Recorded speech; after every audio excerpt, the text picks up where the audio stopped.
बिस्मिल्लाहिर्रहमानिर्रहीम, अस्सलाम वालेकुम। मैं हूं मोहम्मद जुनैद हलीम। नाज़रीन, उम्मीद है आप सब खैरियत से होंगे। नाज़रीन, उम्मीद ये की जा रही थी नरेंद्र मोदी की तरफ से कि बिहार के इलेक्शन जीते जाएंगे, मुख्तलिफ स्टेट्स के होने वाले इंतखाबात में वो कामयाबी के झंडे गाड़ेंगे।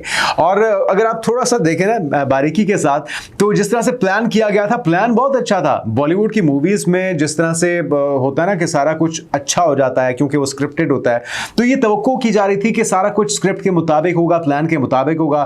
पहलगाम का वाकया होगा, अपने लोगों को मारेंगे, पाकिस्तान पे इल्ज़ाम धरेंगे और बगैर सबूतों के हम धावा बोल देंगे और दुनिया को ये कहेंगे कि जी हम तो विक्टिम हैं, हमारे साथ नाइंसाफ़ी हो गई। लेकिन जो नरेंद्र मोदी ने सोचा था ना, हुआ बिल्कुल उसका उलट। उन्होंने सोचा कि पाकिस्तान तन्हाई का शिकार हो चुका है, पाकिस्तान की दिफाई सलाहियत बिल्कुल है नहीं, दोनों यानी कि हुकूमत और अस्करी क़यादत एक पेज पे नहीं है और हमारे इलेक्शन भी आ रहे हैं, तो इससे बेहतर और क्या मौका हो सकता है। दुनिया की सिंपथीज़ हमारे साथ हो जाएंगी, ना सिर्फ दुनिया हमारे साथ होगी, पाकिस्तान को तन्हाई का शिकार किया जाएगा, इकनॉमिकली उसे लॉस पहुँचाया जाएगा, IMF की अगली किस्त नहीं मिल सकेगी और अंदर भारत के जो है एक बार फिर से वो हीरो बन जाएंगे। जो रोड शोज़ हैं, रोड कैंपेन्स हैं, उसके अंदर जिस तरह से फूल फेंकवाए गए, सारा कुछ उसी तरह से हुआ। लेकिन जो इसमें मुख्तलिफ हुआ वो ये कि थोड़ी बहुत जो इज्जत थी नरेंद्र मोदी की, बीजेपी सरकार की, वो जाती रही है। जो थोड़ी बहुत उनके साथ हिमायत थी वो उनकी जाती रही है और इस वक्त उन्हें सफाइयां देनी पड़ रही हैं। अब शुरू तो किया था मामला नरेंद्र मोदी ने, लेकिन इसको कब और कैसे ख़त्म करना है इसका फैसला हम करेंगे। असला खरीदने की दौड़ हो, मोदी ने शुरू की, लेकिन हमने बता दिया कि हम कम वसाइल के साथ भी आपसे बेहतर एग्जीक्यूट करने की सलाहियत रखते हैं। अब कुछ बड़ी पेशरफ्त हुई है नाज़रीन, आज की वीडियो में आपके साथ शेयर करेंगे कि पाकिस्तान ये जो नरेंद्र मोदी का जंग खेलने का शौक है, उसे ठंडा करने के लिए हमने अपनी तैयारी कैसी कर रखी है।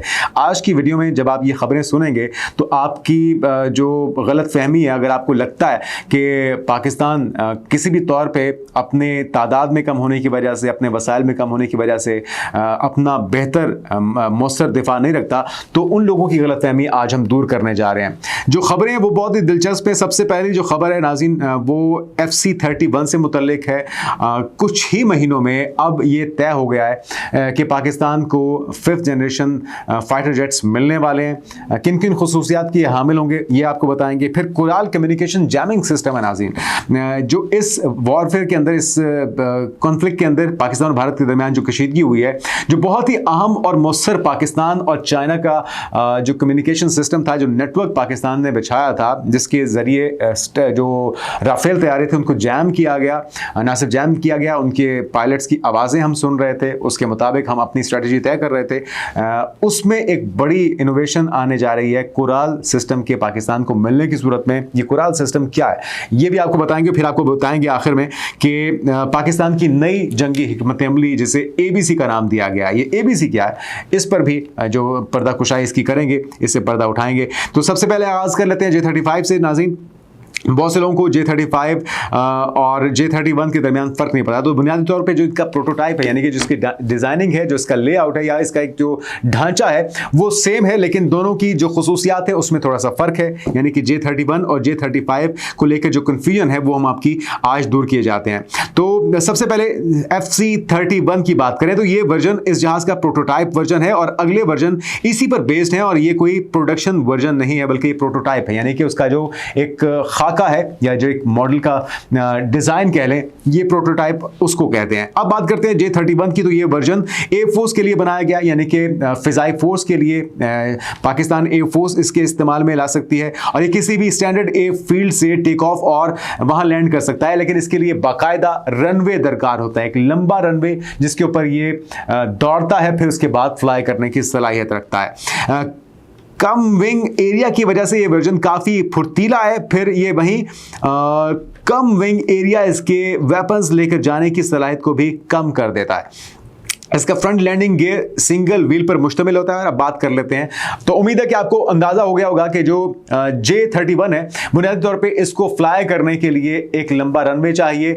खुसूसियात लगभग मिलती जुलती हैं, लेकिन जो J-35 है ये वर्जन बिलखुसूस नेवल एयरक्राफ्ट कैरियर से टेक ऑफ और लैंडिंग करने के लिए बनाया गया है। जिस तरह हम कोशिश करते हैं कि विजुअल्स में आपको समझा सकें, और इस वजह से एयर फोर्स वर्जन से थोड़ा सा मुख्तलिफ है। जिस तरह से आप देखते हैं ना, हेलीकॉप्टर है वो एक जगह पे खड़े खड़े टेक ऑफ भी कर सकता है, फ्लाई भी कर सकता है। उसको एक रनवे की जो शर्त है वो लागू नहीं है। अगर रनवे मिल जाए तो उससे भी फ्लाई कर लेता है, और अगर एक ही जगह पे इसको एक ही जगह पे खड़े खड़े फ्लाई करना है या लैंड करना है महदूद जगह के अंदर, थोड़ी जगह के अंदर, तो इसके अंदर ये खुसूसियात भी होती हैं। बुनियादी तौर पे आपने देखा होगा कि F-35 के अंदर ये खुसूसियात थी, जो कि अमेरिका का फाइटर जेट है, और उसके अंदर ये खुसूसियात हैं। तो बुनियादी तौर पे उसको काउंटर करने के लिए ये कह लें कि उससे भी अपग्रेडेड वर्जन है J-35, जिसके अंदर वो तमाम खुसूसियात हैं जो F-35 के अंदर हैं। तो इसके अंदर इसे रनवे की जो शर्त है वो इस पर लागू नहीं होती। और सबसे पहले इसका फ्रंट लैंडिंग गियर 2 व्हील्स पर मुश्तमिल है, जबकि इसका विंग एरिया भी एयरफोर्स वर्जन से ज़्यादा है, और ये विंग फोल्ड हो सकता है। एयरक्राफ्ट कैरियर से लॉन्च करने के लिए इस पर कैटापलिट और लॉन्च बार नस्ब है, जो इसको एयरक्राफ्ट कैरियर के कैटापलिट लॉन्च सिस्टम से लॉन्च करने का काम करती है। और लैंडिंग के लिए इसकी टेल सेक्शंस में अरेस्ट हुक नस्ब है, जो एयरक्राफ्ट कैरियर पर नस्ब अरेस्ट केबल को पकड़कर जहाज को एयरक्राफ्ट कैरियर पर महफूज तरीके से लैंड करवाने के लिए इस्तेमाल होता है। उसके अलावा रेडार, वेपन सिस्टम्स और दीगर एवियोनिक्स के मामले में दोनों जहाज एक ही जैसे हैं। तो दोनों 5th जनरेशन है, दोनों स्टेल्थ हैं, दोनों की खुसूसियात लगभग मिलती जुलती हैं, दोनों का प्रोटोटाइप भी एक है, लेकिन दोनों के फीचर्स में थोड़ा बहुत फर्क है। और जो बुनियादी फर्क है वो ये है कि एक को रनवे दरकार है, दूसरा बगैर रनवे के भी महदूद जगह से फ्लाई करने की, टेक ऑफ करने की और लैंडिंग की खुसूसियात रखता है।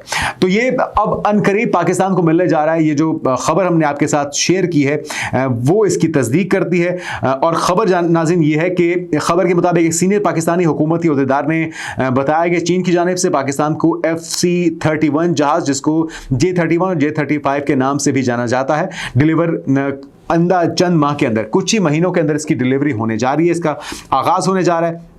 और पाकिस्तानी पायलट पहले से ही चीन में इस जहाज पर ट्रेनिंग हासिल कर रहे हैं। ये बड़ी इंपॉर्टेंट चीज़ है।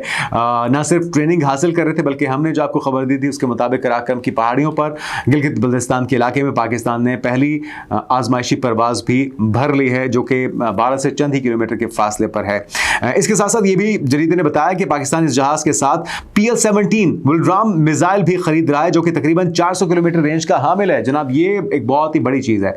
J-10C के साथ आपने हिट किया था उनके तैयारों को और उनकी मिलिट्री इंस्टॉलेशंस को। अब जो PL-17 मिसाइल सिस्टम है, इसकी रेंज उससे कई गुना यानी कि डबल से भी ज़्यादा है। उसकी रेंज थी लगभग 150 किलोमीटर और इसकी रेंज है 400 किलोमीटर। तो आप अंदाज़ा लगाइए कि पाकिस्तान भारत के किन किन शहरों को, किन किन मिलिट्री इंस्टॉलेशंस को निशाना बनाने की सलाहियत रखता है। आप मैप उठा लीजिए और उसके बाद आपको इसका अंदाज़ा खुद ही हो जाएगा। इसको बिलखुसूस बड़े एरियल प्लेटफॉर्म जैसा कि एवॉक्स, जैमर्स और रिफ्यूल्स को मार गिराने के लिए डिजाइन किया गया है। पाकिस्तान की जानिब से मुमकिन तौर पर ऐसे 30 से 40 जहाज खरीदे जा रहे हैं और जहाज पाकिस्तान एयरफोर्स की भारत पर पहले से मौजूद एयर सुपीरियॉरिटी में कई गुना इजाफा भी कर देगा।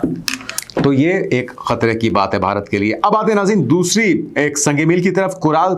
ये बेसिकली कम्युनिकेशन जैमिंग सिस्टम है। ये बुनियादी तौर पे आपकी कम्युनिकेशन सिस्टम को जैम कर देता है। जो आपका एविएशन हुकाम के साथ या कंट्रोल रूम के साथ राब्ता होता है आपके फाइटर जेट्स का, उस राब्ते को मुनक़ता कर देते हैं। आपके टारगेट्स जिस पे आपने हिट करना है, उन टारगेट्स को जैम कर दिया जाता है, आपके रडार्स को जैम कर दिया जाता है। तो ये बुनियादी तौर पर हम ऑलरेडी इसका मुजाहरा कर चुके हैं, लेकिन अब उसका अपग्रेडेड वर्जन कोराल के नाम से वो पाकिस्तान लेने जा रहा है। तुर्की का तैयार करदा कोराल इलेक्ट्रॉनिक वॉरफेयर सिस्टम मुमकिन तौर पर पाकिस्तान ने भारत के खिलाफ इस्तेमाल किया। ये ऑलरेडी जो इस्तेमाल हुआ था, अब इसके अंदर मजीद जिद्दत लाई जा रही है। ये सिस्टम न सिर्फ फिजाई रडार को जैम करता है, बल्कि जमीन पर नस्ब भारतीय रडार को और कम्युनिकेशन नेटवर्क सिस्टम को भी मुतासिर करता है। ये बहुत बड़ी परेशानी जो हुई थी, जिसे बौखला गई थी इंडियन एयरफोर्स, वो बुनियादी तौर पे ये वो सलाहियत थी। भारतीय फाइटर पायलट्स पर असरात क्या हुए इसके? भारतीय पायलट्स रात की तारीकी में रडार और कम्युनिकेशन से महरूम हो गए, जिससे खौफ और हरास फैल गया। एक दूसरे से राब्ता और बेस से कंट्रोल खो दिया, जिसके बाद भारतीय जहाज़ों को निशाना बनाना आसान हो गया था हमारे लिए। तो रिपोर्ट्स के मुताबिक पाकिस्तान ने 6 भारतीय तैयारे मार गिराए, 3 फ्रांसीसी राफेल, बल्कि अब तो 4 फ्रांसीसी राफेल थे इसमें, एक SU था, एक इसमें मिग था और एक बड़ा बगैर पायलट के इसमें तैयारा शामिल था। और निज़ाम की जो सलाहियतें हैं वो हम आपके साथ शेयर कर चुके हैं। न्यूक्लियर, बायोलॉजिकल, केमिकल वॉरफेयर से महफूज और स्पूफिंग के IFF पर मबनी सिग्नल प्रोसेसिंग की सलाहियत रखता है। ये AI जनरेटेड है। और इसके अलावा नाज़रीन जो इलेक्ट्रॉनिक वॉर मशीन है, इसकी कम्युनिकेशन, सिमुलेशन और मिशन के बाद इसका जो एग्जीक्यूशन है इसको यकीनी बनाया जाता है। ये तुर्क फौज की इलेक्ट्रॉनिक बालादस्ती की हिकमत अमली का अहम सुतून बन चुका है।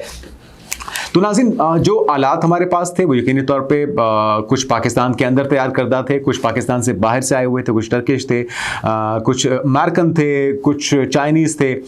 लेकिन ये तो कोई अनहोनी वाली बात नहीं है। अनहोनी बात जो हुई, जो कि सरप्राइजिंग थी भारत के लिए, इन आलात का, इन इक्विपमेंट्स का इस्तेमाल करना, जिसका काम लिया है जिस तरह से पाकिस्तान ने इनसे, वो भारत के लिए तबाहकुन था और परेशानकुन था, और उसके चारे शाने चित कर देना था।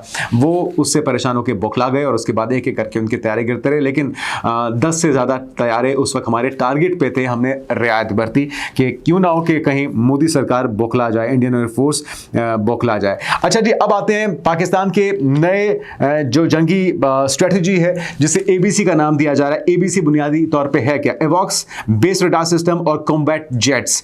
चीन के सरकारी एरोस्पेस इदारों की वेबसाइट चाइना स्पेस न्यूज के मुताबिक पाकिस्तान की नई जंगी हिकमत अमली को ABC का नाम दिया गया है। ये तीनों निजाम एक मरबूत नेटवर्क के तहत एक साथ काम करते हैं। ए से आपने देख लिया, एवॉक्स बनता है, B से बेस्ड रडार सिस्टम बनता है, C से कॉम्बैट जेट्स बनता है। 5 भारतीय तैयारे जो हमने 5 से 7 भारतीय तैयारे तबाह किए हैं बुनियादी तौर पे, वो इस निज़ाम के तहत किए हैं। डाटा शेयरिंग और रियल टाइम इंटेलिजेंस, ये निज़ाम हकीकी वक्त में एक दूसरे को मालूमात फराहम करते हैं, जिससे दुश्मन की नकलो हरकत पर फौरी रद्द-ए-अमल मुमकिन हो जाता है। भारत के दिफाई सिस्टम मुख्तलिफ ममालिक से लिए गए हैं, फ्रांस, रूस, इसराइल, जिनकी आपस में मुकम्मल इंटीग्रेशन मुकम्मल नहीं हो पाई। तो ये एक बहुत बड़ा जो सिक्योरिटी लैप्स है, ये जो उनको एक मुंह की खाना पड़ रही है। एक उन्होंने सिस्टम कहीं से लिया, एक रशिया से लिया, एक अमेरिका से लिया, आपस में इंटीग्रेशन उनकी है नहीं, और इस वजह से उनको एक्सेस भी नहीं मिली हुई, तो जिसकी वजह से एक फ्रांस से भी उन्होंने लिया हुआ है। तो इस वजह से उनके लिए मसाइल कई गुना ज़्यादा बने हैं। रिपोर्ट में कहा गया पाकिस्तान ने न सिर्फ भारत को अददी बरतरी को गैर मुस्तर बना दिया, बल्कि एक नई नस्ल की जंगी हिकमत अमली मुतारिफ भी करा दिया। तो हमने उनको सिखाया है कि जंग बुनियादी तौर पे लड़ी कैसे जाती है। मुस्तकबिल की जंगों का मॉडल भी देती है, और पाक चीन अस्करी इत्तेहाद का नया दौर भी शुरू हो चुका है। ये वाकया पाक चीन दिफाई शराकतदारी की गहराई को जाहिर करता है और दोनों ममालिक के मुस्तकबिल की जंगी हिकमत अमली में आलमी सतह पर आगे ले जा रहा है। तो मोदी सरकार को बहुत अच्छे तरीके से पता चल चुका है कि कोई भी मिस एडवेंचर उनके लिए कितना नुकसानदेह साबित हो चुका है। हमने कुछ भी ढका छुपा नहीं रखा, हमने अपनी वॉर स्ट्रेटजी दुनिया के सामने रख दी, हमने दहशतगर्दी के वाकयात के हवाले से एक अच्छी ऑफर भी दे दी और डायलॉग की ऑफर भी दे दी। लेकिन बदले में मोदी सरकार ने क्या किया? इल्ज़ाम धरा, नफरत फैलाई, पाकिस्तान पर आबिजारियत की, दुनिया में झूठा प्रोपेगेंडा किया, और उसका नुकसान उन्हें हो रहा है। अभी आगाज़ है, अगर ये सिलसिला जारी रहा तो उसका और नुकसान उन्हें आने वाले वक्तों में उठाना पड़ेगा। आज के लिए इतना ही, इजाज़त दीजिए। अल्लाह हाफ़िज़।